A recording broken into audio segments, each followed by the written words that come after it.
Hello everyone, welcome to the new video from study buzz और मैं हूं अनुभव गुप्ता। तो यार आज की वीडियो सारे एमबीए एस्पिरेंट्स के लिए बहुत इंपॉर्टेंट होने वाली है, क्योंकि अगर आप एक एमबीए एस्पिरेंट हो और फ्यूचर में मल्टीपल एग्जाम्स के लिए अपियर होना चाहते हो तो आपको ये पता होना चाहिए कि यार एलिजिबिलिटी क्राइटेरिया क्या है सारे एग्जाम्स का। तो जितने भी मेजर मेजर एग्जाम्स हैं हम सब के एलिजिबिलिटी क्राइटेरिया को डिस्कस करने वाले हैं आज की वीडियो को अंदर एंड तक जरूर देखना, बिकॉज प्रिपरेशन करने से पहले आपको पता होना चाहिए कि आप एलिजिबल हो या नहीं हो। तो चलिए शुरू करते हैं।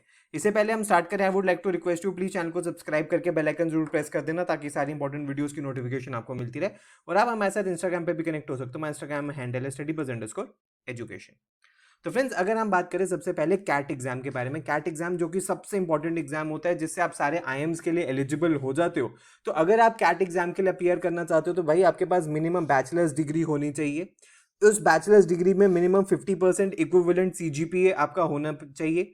अगर आपके मार्क्स की बजाय सीजीपीए आता है तो इक्विवेलेंट सीजीपीए होना चाहिए। 45% in case of SC ST and PWD students होने चाहिए। अगर कोई बच्चा फाइनल ईयर में भी अपनी बैचलर्स डिग्री के, वो भी एलिजिबल है अप्लाई करने के लिए, प्रोवाइडेड कॉलेज शुरू होने से पहले उसके ग्रेजुएशन खत्म हो जानी चाहिए। इसके अलावा कुछ और इंपॉर्टेंट चीजें भी हैं, जैसे कि कंप्लीट होनी चाहिए आपकी बैचलर्स डिग्री, जिसके बारे में हम बात कर चुके हैं। मान लीजिए कोई प्रोफेशनल कोर्स किसी ने किया है, तो सीए, सीएस, आईसीडब्ल्यूए या फेलो ऑफ इंडियन एक्चुरीज की है, वो भी अगर रिक्वायर्ड परसेंटेज के साथ अप्लाई कर सकता है। अगर फाइनल ईयर के अंदर भी हैं तो भी आपके मिनिमम मार्क्स इतने होने चाहिए तभी आप एलिजिबल हो, अदरवाइज आप एलिजिबल नहीं हो। और फ्रेंड्स, अगर आप कैट की प्रिपरेशन करना चाहते हो तो यार हमारा अचीवर्स बैच लॉन्च हो चुका है, जो कि 15 अप्रैल से शुरू हो रहा है, 30 नवंबर तक ये चलेगा।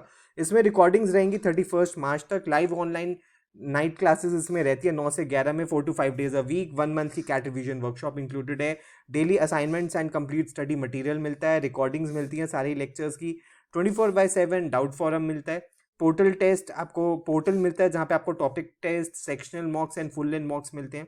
नेशनल लेवल की टेस्ट सीरीज मिलती है। CAT and OMET exams, non CAT exams के ऊपर फोकस रहता है। जीडीपीआई वैट की वीडियोस है, डिटेल्ड एक्शन प्लान है, और इस तरीके से 11 बुक्स का सेट आपके घर पे कोरियर कर दिया जाता है। अगर आप इसमें एनरोल करना चाहते हो तो कंप्लीट इन्फॉर्मेशन आपको हमारी वेबसाइट पे मिल जाएगी। अभी अर्ली बर्ड ऑफर भी चल रहा है और आप हमारी वेबसाइट से जाके इसके अंदर एनरोल कर सकते हो।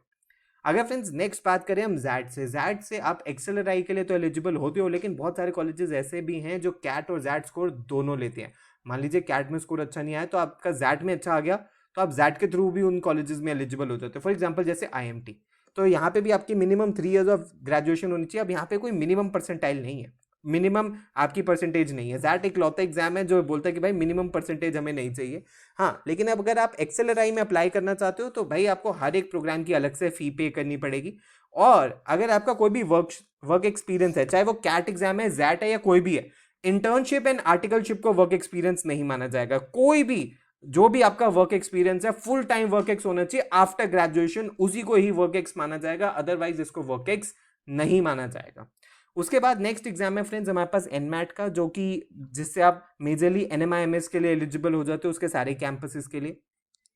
अगर यहाँ पे हम बात करें तो आपके पास बैचलर्स डिग्री होनी चाहिए किसी भी डिसिप्लिन में विद मिनिमम 50% मार्क्स। एंड अगर आपके पास 2 ईयर का इंडस्ट्री एक्सपीरियंस है तो उसको डिजायरेबल माना गया है, मैंडेटरी नहीं है, डिजायरेबल है, क्योंकि वर्क एक्स के मार्क्स मिलते हैं। जो बच्चे फाइनल एग्जामिनेशन के अंदर भी अपने बैचलर्स डिग्री के, वो भी एलिजिबल है अप्लाई करने के लिए। और इसके अलावा जो भी आपके मार्क्स हैं, जो भी आपके एग्जाम्स हैं, सारे जो आपके एग्जाम्स हैं ग्रेजुएशन के, वो आपके कमेंट्स सब खत्म हो जाने चाहिए यहाँ पे कोर्स शुरू होने से पहले। ऐसा ना हो कि यहाँ पे कोर्स शुरू हो जाए वहाँ पे कोई बैक आ जाए, अलाउड नहीं है। वर्क एक्सपीरियंस जो है सिर्फ आफ्टर ग्रेजुएशन को ही माना जाएगा, not during the study. And जो वर्क एक्सपीरियंस किसी का अगर फैमिली बिजनेस में है, सेल्फ एम्प्लॉयमेंट में है, तो उसको भी कंसिडर नहीं किया जाएगा। नेक्स्ट है फ्रेंड्स हमारे पास स्नैप का एग्जाम, जिससे आप SIBM, SCMHRD, SIB, SIBM Bengaluru के लिए एलिजिबल हो जाते हो। तो यहाँ पे ये है कि अगेन ग्रेजुएशन होनी चाहिए with minimum 50% marks, 45% in case of reserve category students. जो बच्चे फाइनल ईयर के अंदर भी हैं वो भी एलिजिबल है अप्लाई करने के लिए, लेकिन अगेन 50% एंड 45% का राइडर है। एंड कोई भी जो कैंडिडेट है who has completed qualifying qualification from any foreign university, उसको इक्विवेलेंस देना पड़ेगा एसोसिएशन ऑफ इंडियन यूनिवर्सिटी से, और तो वो एलिजिबल हो पाएगा। तो स्नैप की सिंपल है एलिजिबिलिटी, कोई ज़्यादा डिफिकल्ट नहीं है, बहुत ही सिंपल है। स्नैप के बारे में एक बहुत अच्छी बात यह है कि 3 अपॉर्चुनिटीज़ आपको देता है, 3 बार स्नैप के लिए अपीयर कर सकते हो और जो भी बेस्ट स्कोर होता है वो माना जाता है। इसके बाद है फ्रेंड्स हमारे पास नेक्स्ट XGMT का टेस्ट। XGMT का टेस्ट है हमारा XIMB के लिए। XIMB के लिए इसलिए भी क्योंकि मान लीजिए XIMB आपका कैट स्कोर भी लेता है, जैट स्कोर भी लेता है, एक पर्टिकुलर प्रोग्राम के लिए HRM के लिए शायद ये NMAT स्कोर भी लेता है, लेकिन मान लीजिए तीनों ही अच्छे नहीं हो तो आप XGMT के थ्रू भी एलिजिबल हो सकते हो। तो XGMT के बारे में अगर हम बात करें तो एलिजिबिलिटी ये है कि बैचलर्स डिग्री मिनिमम 3 ईयर्स की होनी चाहिए in any discipline and 55% marks होने चाहिए। अब देखो 50% वाला यहाँ पे एलिजिबल नहीं है, 55% मार्क्स आपके ग्रेजुएशन में होने चाहिए। जो बच्चे फाइनल ईयर के अंदर भी अपनी ग्रेजुएशन के वो भी एलिजिबल है अप्लाई करने के लिए। तो XGMT में थोड़ा सा चेंज हो जाता है, it has to be minimum 55%। उसके बाद है फ्रेंड्स हमारे पास next exam SRCC GBO। SRCC जो कॉलेज है फेमस है अपने बीकॉम और इको ऑनर्स के लिए, उनका ये कोर्स भी काफी फेमस है, GBO ग्लोबल बिजनेस ऑपरेशंस। अगर यहाँ पे आप अप्लाई करना चाहते हो इसका खुद का अलग से एग्जाम होता है। आपके पास बैचलर्स डिग्री होनी चाहिए विद मिनिमम 50% मार्क्स। जो बच्चे रिजर्व कैटेगरी से हैं उनको 5% की रिलैक्सेशन दी जाती है। इसके अलावा जो बच्चे फाइनल सेमेस्टर या ईयर के अंदर भी हैं अपने अंडर ग्रेजुएट एग्जाम के अंदर, वो भी एलिजिबल है अप्लाई करने के लिए, लेकिन जो उनका एडमिशन होता है वो प्रोविजनल होता है। एक बार जब यहाँ पे आपका एडमिशन आपके जो ग्रेजुएशन है वो खत्म हो जाती है तो फिर जो आपका एडमिशन है वो कंफर्म हो जाता है। सबसे अच्छी बात है इस कॉलेज की इसकी रिटर्न ऑन इन्वेस्टमेंट। फीस बहुत कम है, 80,000 रुपीज सेमेस्टर की फीस है, 4 सेमेस्टर की फीस 3,20,000 रुपए है और डिसेंट प्लेसमेंट्स उसके अकॉर्डिंग ये प्रोवाइड करवा पा रहा है। तो अगर आप इस प्रोग्राम में इंटरेस्टेड हो तो आप GBO के अंदर भी अप्लाई कर सकते हो। नेक्स्ट है फ्रेंड्स माइका और माइकैट। माइका और माइकैट के बारे में बात करें तो यहाँ पे 2 प्रोग्राम्स है, एक कम्युनिकेशन वाला प्रोग्राम है, एक जनरल प्रोग्राम है।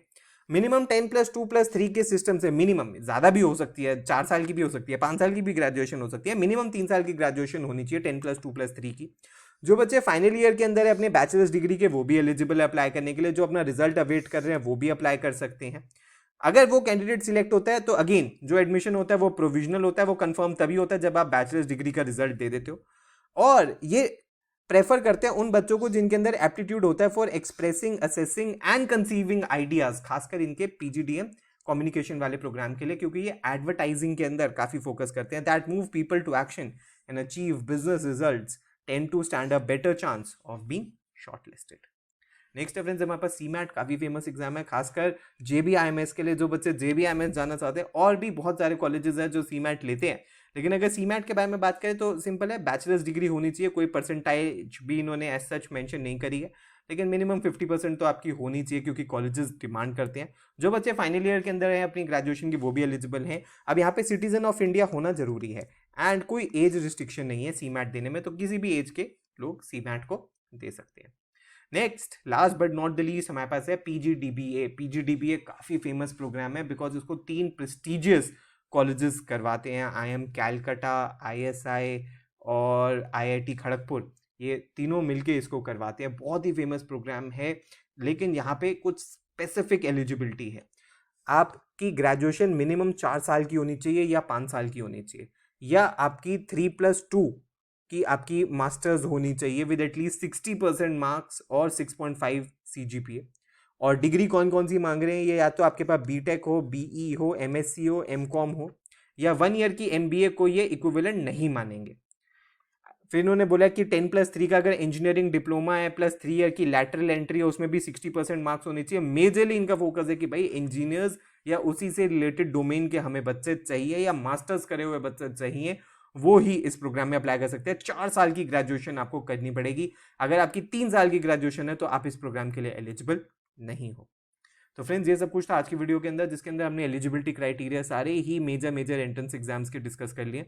वीडियो पसंद आए तो लाइक जरूर करना। प्लीज अपनी कोई भी क्वेरी है तो आप नीचे कमेंट सेक्शन के अंदर मेंशन कर सकते हो। आप हमें व्हाट्सएप ईमेल भी कर सकते हो। प्लीज हमारे साथ इंस्टाग्राम पे जरूर कनेक्ट हो जाना। और अगर आपको हमारे लाइव बैच में एनरोल करना है तो हमारी वेबसाइट है, यहाँ पे आपको कंप्लीट डिटेल्स मिल जाएंगी। So thanks a lot, all the best, God bless you.